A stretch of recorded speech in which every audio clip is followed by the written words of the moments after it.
করছো? লোটে মাছের ফিশ ফ্রাই বানাবো। এই দেখো, এটা কাটতেও মানুষের একটু অসুবিধা, একটু কষ্ট হয়। এই দেখো, এখান দিয়ে ঢোকাবো কাঁচি দিয়ে, এরকম করে কাটবো। তো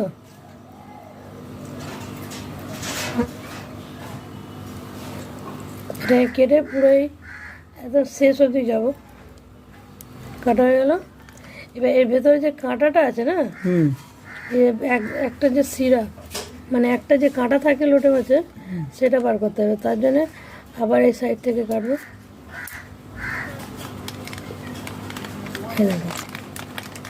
এবার সাইড দিয়ে হালকা হালকা করে কেটে নেবো।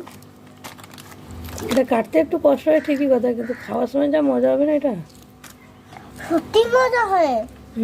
দেখো, এই পাটটা চড়া হয়ে গেল। তো আবার এখান দিয়ে ঢুকে এই যে মাথাটা কেটে দিলে হয়ে যাবে। আচ্ছা, দুটো সাইড কাটা হচ্ছে।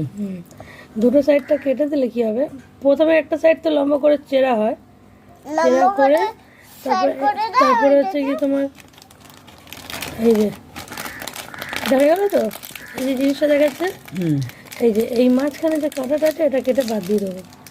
তার জন্যে এই যে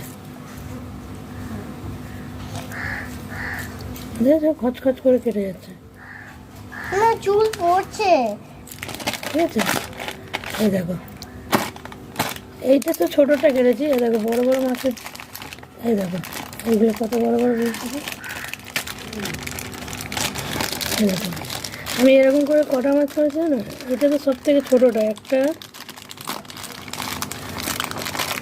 দুটো, তিনটে, চারটে, পাঁচটা। মোটা মোটা থাকলে কি একটু চওড়া চওড়া হয়। এই জিনিসগুলো দেখেছো কত চওড়া চওড়া হয়েছে। এটা সব থেকে সরু ছিল, তো এটা এইটুকু হয়েছে।